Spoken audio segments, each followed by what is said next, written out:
It's also too, I think the profession as well too. Like, I think a girl, what's more appealing is like the firefighter versus like the IT manager, right? And there's a massive difference in how much money those two make. And I'm just throwing out examples off the top of my head, right? But it's more so the lifestyle that you provide and the kind of mystique around the job itself, right? It's like how you present it, right? Like if you work at McDonald's, you can either say it's like, oh yeah, like I work at McDonald's and unconfidently look away. Or it's like you could say like I'm a gourmet chef at a multi-billion dollar franchise, right? Like it's all in how I'm a you sandwich artist. yeah, there you No. go. Yeah, exactly. It's all in how you sell it, right? And how you're saying it because women have way more ability to read social skills than the average guy. Ooh, That's the thing. this How is a you're saying tangent, but this is something I'm Yeah. really curious with the rest of the panel. So, as coaches, what do you guys usually tell women that you actually do for a living? Do you guys tell them straight up? Do you wait for a little while to reveal it, or what's your strategy there? You have to be straight up. You have to, especially if you have like she's gonna see your content eventually. Yeah. I'm guessing some of you learned the Jordan, hard way, Yeah. right? yeah, Jordan laughed at that. I want to actually Absolutely. hear from Jordan. Did you have that happen to you? I've had that happen to me before. I mean, I hadn't been posting as much dating content. I was working for Sartain, so I was able to get away with just like having my normal Instagram profile and then just coaching through him. But now that I'm coaching on my own, I'm definitely a lot more proactive and because I used to say, "Oh yeah, I teach guys social skills," which is still kind of how I frame it, but it's I mean, I am a little bit more just I forthcoming. mean, Like, yeah, I'm a dating coach now. and like, look, baby, you see those guys over there? I'm teaching you how to pull that bitch over there. That's how you have to sum it up. So, I always tell them I'm unemployed. I even I sometimes withhold, I I love even it. sometimes withhold my TikTok handle or Instagram handle. And if they ask me how old are you, I either say 14 or 45. You know, depending on how long my beard is, and they don't even care, man. It's ridiculous. Okay, Like, that's actually a great point. yeah, No, that's like being flirty and playful the first couple of times, because like the first time that she asks, yeah, I'm a disposable lighter repairman. I help That's homeless hilarious. people find shoes, like whatever, just make some shit up, and that's actually a great way to flirt. But yeah, eventually you have to be like, okay, this is what I actually do, because they'll get frustrated after about three, four try this times. out. Try Yeah. this out with one girl when you bang her a few times, just withholding some information until really late in the relationship. They freak out about it. I'm telling you. They're like, oh, tell me what's your Instagram? Oh, how old are you? You know, you banged her like 20 times. She doesn't even know how old you are. And they love it. It gives it's like a mind fuck for them. And I don't know what happened, but I just if the situation appears, then I'm just doing it. And the girls love it. And that's the thing. Too many guys go on these first dates and they're giving them the whole life story. They're talking nonstop about themselves. And the girl either feels like a therapist because he's bringing up all this baggage, or she feels like the guy's just like trying to impress her and trying to win her over. And by the end of the day, the girl knows everything about the guy. There's no intrigue, there's no mystery there. And then it's just like, okay, well, I kind of know this guy's whole life story. Like, why would I really want to go on a second date with him, right? Where it's like if you can leave that mystery, it's like, okay, yeah, I want to learn more about him. I don't even know this, and this about him.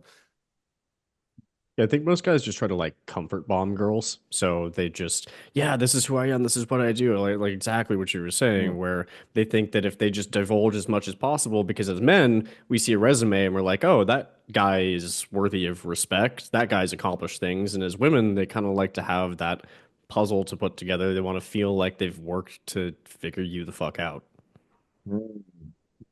Before I was married, you know, the funny thing is I'm married now. I've been married for more than 5 years, and I'm the emperor of the pickup artist community. It's like, how the fuck do you explain that? You're a married man, but you're running all these POA things. It like doesn't make sense in some way. But what I like to say is I've been on a journey, and I was part of that at some point before. But back then, it was like I just had a normal job, so I wasn't like a dating coach or anything. But I was doing a bit of stuff on the side and whatever. I just saw it as a hobby, basically. But I just didn't give a shit because I was posting things on my Facebook, my Instagram, and everything was public. There was no private Instagram account or anything like that. It wasn't friends only photos, it was public photos. So any woman can just see my Facebook profile or my Instagram profile and see every week just photos of me on a date with someone. It's not like super obvious necessarily, but it could be, for example, if there's an Instagram story from 2018, it could be I have some pancakes on a table, and then there's a second plate in the background, and you can see some nice female hands with long painted nails and shit like that. Obviously, I'm not with a man, or I'm not on my own, so seeing this on a week to week basis, where it's like, oh, that's a different woman, different fingers this time, or different subtleties, different situations. It's not something that I said or didn't say. It's just you could see it, and some women would just like be like, "What's going on here? Are you going on dates and stuff like that?" And then that would lead to more dates. So it's just this funny thing where a lot of guys really don't have to be fucking scared and hide themselves, because once you're actually doing something with good intentions and very open about it and laid back and don't feel the need to explain it like at any point, but it's just your thing, that's all good. Any There's ever, yeah, Yeah, go ahead.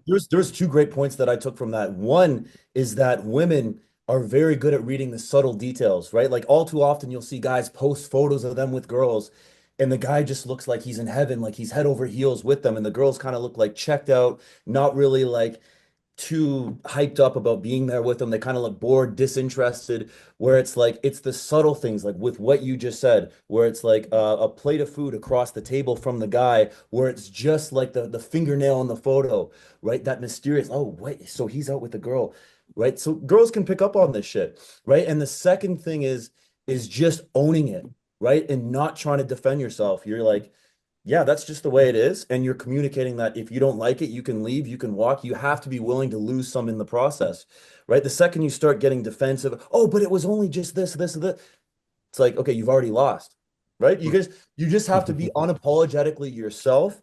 And if she likes it, cool. If not, there's 3.5 billion other girls out there, Yeah. right? That's one. Some might The be above number the of age of times that 60, I've but caught flack for earrings and bras and stuff, and I'm just like, oh yeah, red is my color, and then just roll on with what are You these start hair defending clips doing in your room? All that leftover. I it. had It's fucking long hair luscious dye, locks ice. What do asthma you mean? pumps, You, and you all haven't that seen shit. it? Yeah. What are you doing with hair dye? You don't dye your, yeah, I know. Someone just fucking left in here. And I just put it up there as a fucking trophy. Not as a trophy, but I don't know what to do with it. I'm not gonna waste it. If a Tell them woman you comes dye your over dick and she hair. wants to use it and dye her hair blonde, fucking Okay, go this is for like it. I'll help some you. unknown game that I want to like put everybody onto real quick. So I heard the term basically like a comfort palace. So like turning your place into a comfort palace. So you have like all the shit women could ever want and need. Like there's The pimp literally no pad. reason to ever have to leave. So like the micellar water and the makeup wipes and like everything, pads, tampons, snacks, like nice glassware, just like your entire house is just like she gets there and she's like, oh my God, I love it here. And then she never wants to leave and their friends want to come. That is probably some of the best game I've ever gotten is just set your My place up right. present is the Let's past. talk about that. That is So yeah, fascinating. yeah. So I'm actually curious about that. Like, if you're a single guy living by yourself, and a girl goes to the bathroom and she sees that you got tampons there, how do you kind of explain that, or like, what do you say? What's the go-to response for that? So I do actually run a fair It's amount of for social circle game. nosebleeds. So I pretty No, consistently like please go ahead. have women around who are both girls that I'm seeing and girls that I'm not seeing. So that's kind of the easy explanation for me too. And especially on like my personal page, I have some not so subtle pre-selection. Compliance is huge on those. Like you were saying, Devin, like when the girls don't look like they're having a good time, those photos actually hurt you guys. So like be careful with them. But if they're good, they're great. But anyways, like I have a lot of that evidence and it's very clear that like, okay, this is a guy with women in his life. And so that conversation almost never happens because like she's usually figured out that like I'm a whore long before then, and it's just the way it is. I think they know in the first 5 seconds of talking to you what kind of guy you are. It doesn't even matter to them, like what you say or all that stuff. I think they just get your energy and make a decision if they're going to sleep with you in like 3 seconds. And that's what most guys understand. They're just like so weird, and when they talk, the nervous laugh, the filling words, when they stand too close to the girl, when they're approaching him, or when they look in approval or leaning into the girl. I think these are all the things that women just like pick up on and then instinctively decide if they're going to sleep with you or not. And that's the thing, right? So to come back to your question, I just have my condoms right next to my bed or right next to my safe. And when the girl goes on the bathroom, she sees like these 100 Playboy condoms. And she know what's up, right? But also I never even care if I'm going to sleep with a girl or not.